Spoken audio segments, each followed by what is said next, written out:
Okay, 2A, let's read Chapter 5 of Dory Phantasmagory. Time out. When we get home from the doctor, I am in huge trouble. My mom tells me I have to go to my room for time out. I say, "You can just leave my dog food in a bowl outside my door. Woof!" This makes my mom so mad that she grabs my paws and drags me upstairs. "Walk," she says. "I am," I cry. "On 2 legs," Mom yells.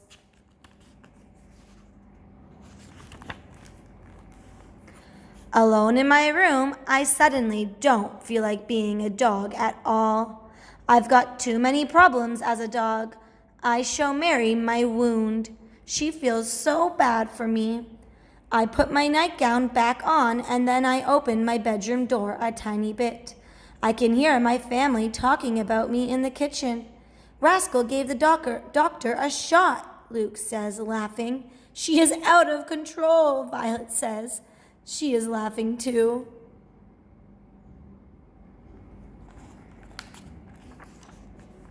Then I hear an unfamiliar voice. And she still got a lollipop?" says the voice. "Who was that?" It sounded like a wicked old, "Huh? Was that Miss Gobblecracker?"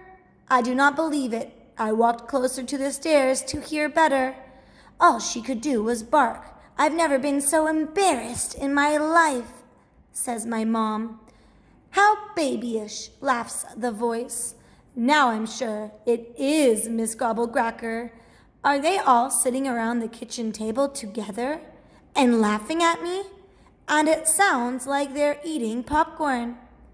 "Time out is just what she needs," says my mom. "I agree. Keep her locked up," grumbles Miss Gobblecracker with a mouth full of popcorn.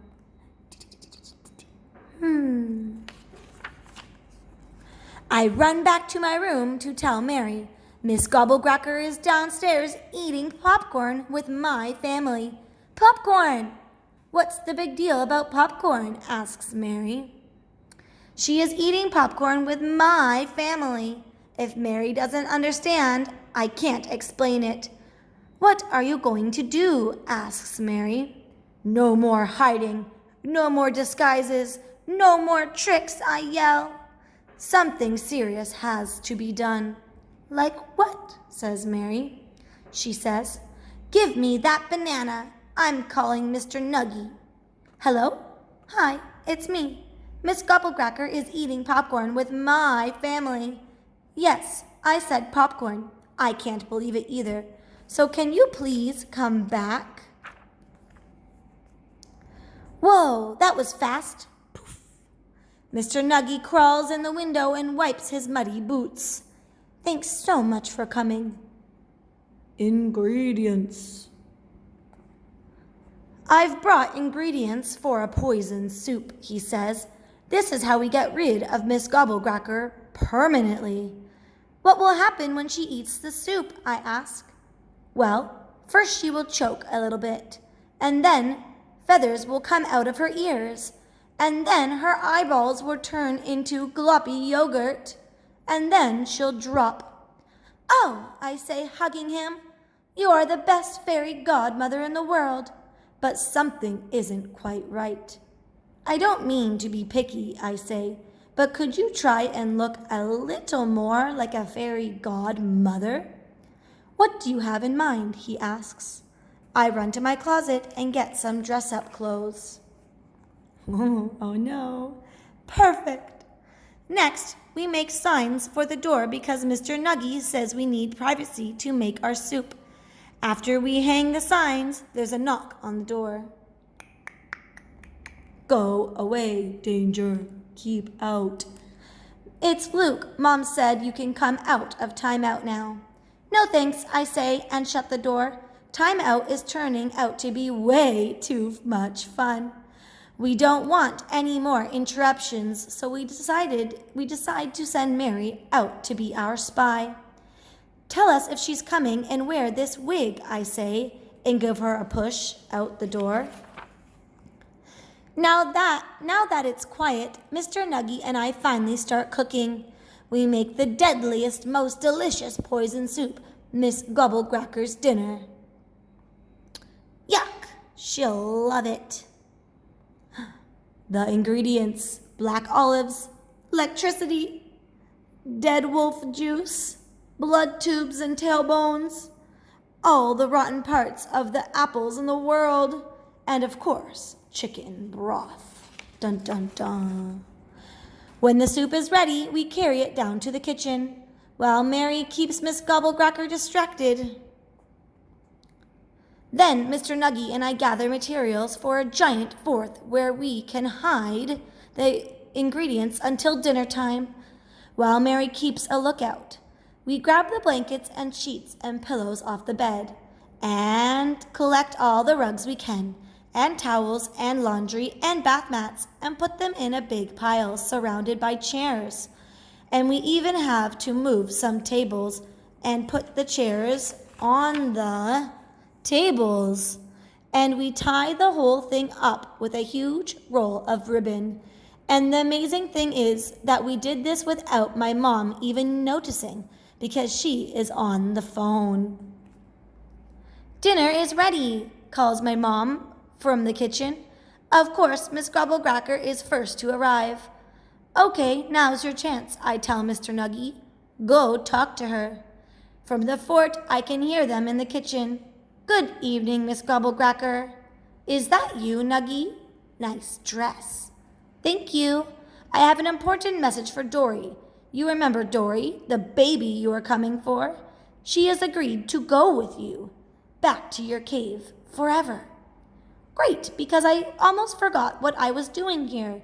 Dory is what I wanted." But after dinner, he says, "No problem," she says. "I'm starving." Now that it's safe for me to leave my hiding spot, I come to the table for dinner. I sit next to Miss Gobblecracker because I don't want to miss the moment when she chokes on her poison. He. Mr. Nuggy and I make polite conversation. "Do you like ice cream?" I ask Miss Gobblecracker. "I can't think of anything more disgusting than ice cream," she says. "Do you have a cell phone?" asks Mr. Nuggy. "No, but I really want one," she says. "Can you get me one?" Mr. Nuggy, looking unsure what to say next. "Do you have a cat?" I interrupt. "I ate my cat," she says. "It was an accident." "Oh, then I guess you aren't a vegetarian," I say. "Yes," she says. "I would eat a vegetarian. Is that what we are having for dinner tonight?" "We are having soup," says Mr. Nuggy. "Just soup." Everything is going smoothly until my dad comes home from work and sits on Miss Gobblecracker. Sits on her? "Watch out! Can't you see this seat is taken?" "Is it?" says my dad, looking confused. "You are sitting on Miss Gobblecracker," I tell him. "Can you please move?" "It's been a long day," says my mom to my dad. At last, everybody is at the table and sitting in their proper seat.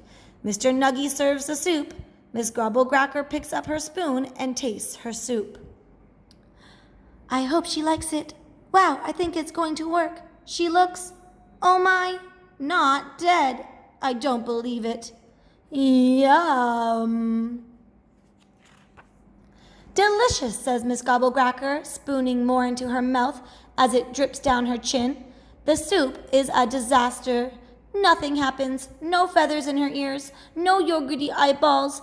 This is the end of me." Mr. Nuggy whispers to me, "I am so sorry. I must have forgotten an ingredient." "Ouch!" screams Miss Gobblecracker. Mary bit her ankle under the table. "Thanks for trying, Mary," I say, "but nothing can save me now." Miss Gobblecracker will probably bring me to her cave, I think, and put water in my cereal instead of milk, and put me to bed too early, and not let me jump on her couch. And she won't take me to the library, and she'll eat all my Halloween candy, and she'll always forget to buy bubble bath, and she'll probably put soggy sandwiches in my lunchbox, and she'll say my nightgowns are too small and give them away to littler kids. And right when it's time to light my birthday candle, she won't be able to find matches, and she might even cook me in a big pot. I'll miss you all, I tell my family, as I was such a great kid, and now I'm going to be taken away forever. Bye, says Violet. So long, says Luke. As I'm being carried away, out of the corner of my eye, I notice baby Sherry in the cradle in the living room. Suddenly, I realize I don't need anyone's help. I can save myself. I wiggle out of Miss Grobblecracker's arms and run to pick up baby Sherry. I hold her up so high Miss Gobblecracker can get a good look. Take her, she's quieter and cuter. She stares at Sherry, and she stares at me, then back to Sherry, then back to me. I take a deep breath and try to look very grown up. Humph, she says, grabbing Sherry from me. I open the door for her, and just like that, Miss Gobblecracker walks out the door with old baby Sherry. We're free! Yippee! Then I hear screaming. It's my mom. She found my giant fort. Rascal! What is this mess? When did you do this? I clean up this right now. Uh-oh. Chapter 6, Bouncy Ball. We will read this next time. Do you think your parents would let you make a fort? Would they help you make a fort? Or could you do it by yourself? And then could you clean up the big mess?